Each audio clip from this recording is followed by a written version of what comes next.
Pernah nggak sih kamu merasa harga bahan pokok tiba-tiba naik, biaya hidup semakin tinggi, tapi pendapatan masih gitu-gitu aja?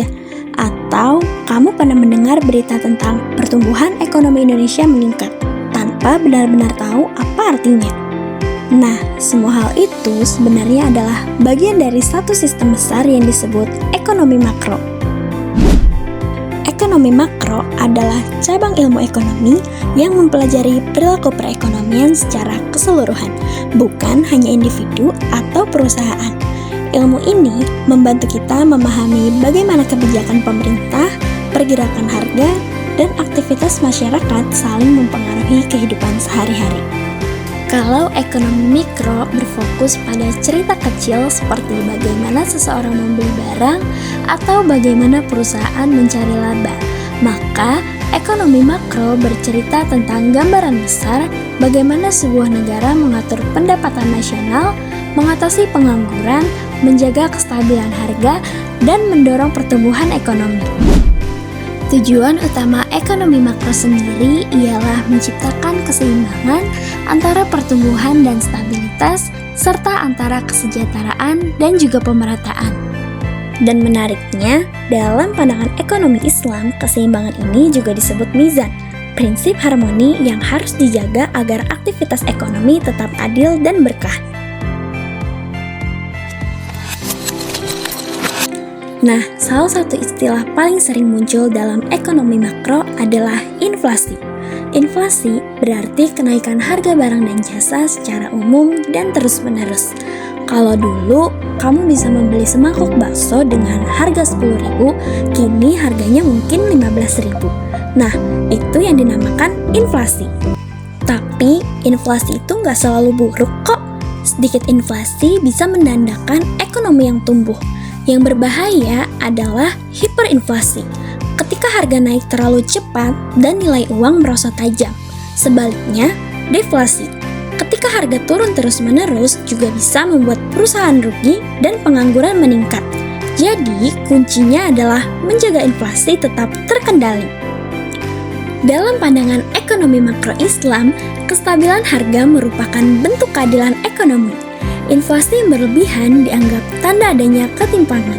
Bisa disebabkan oleh praktik riba, penimbunan barang atau ihtikar, atau bahkan perdagangan yang tidak adil.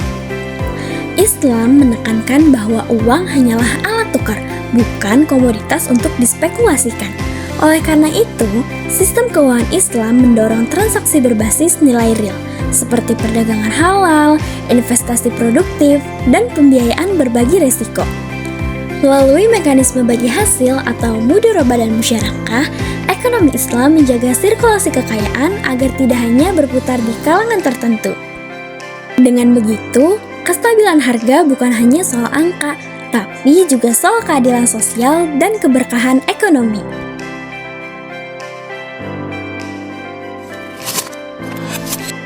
Berikutnya kita bicara tentang pertumbuhan ekonomi. Salah satu indikator utama kesejahteraan sebuah negara. Pertumbuhan ekonomi menunjukkan seberapa besar peningkatan produksi barang dan jasa dalam periode tertentu.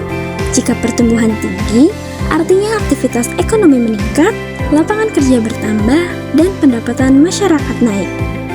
Tapi dalam pandangan Islam, pertumbuhan aja nggak cukup. Pertumbuhan harus berkualitas dan adil. Tidak hanya menumpuk pada segelintir orang, tetapi mengangkat seluruh masyarakat. Inilah yang disebut falah atau kesejahteraan yang hakiki, bukan sekedar materi, tapi juga keberlanjutan, kejujuran, dan manfaat sosial.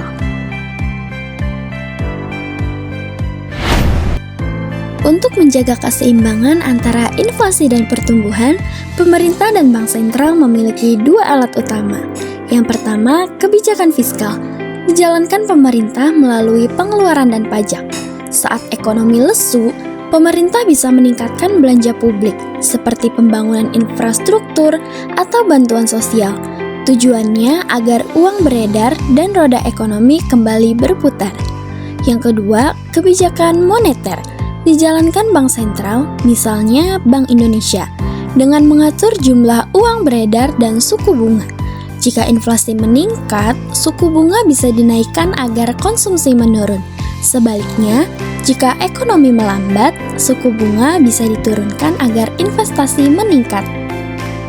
Dalam ekonomi Islam, kebijakan fiskal dan moneter juga punya peran penting, tetapi dengan pendekatan yang berbeda.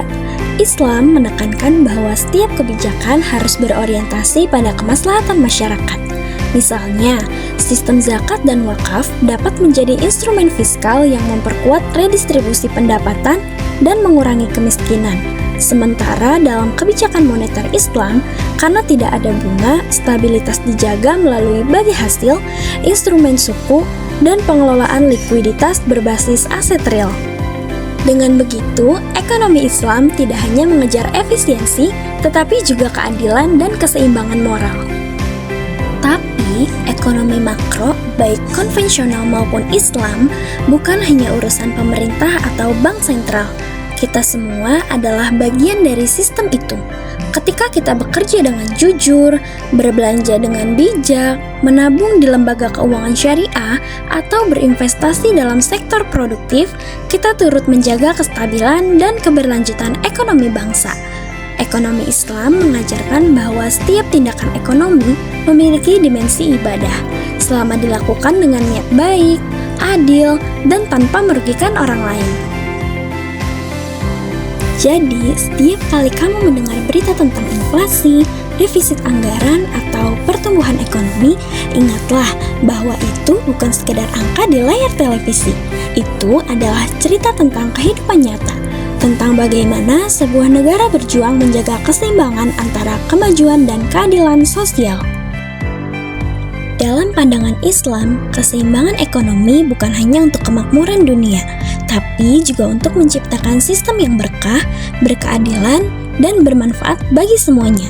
Karena di balik setiap rupiah yang kita pegang, tersimpan kisah besar tentang bagaimana kita memakmurkan bumi dengan cara yang diridhoi oleh Allah Subhanahu wa Ta'ala.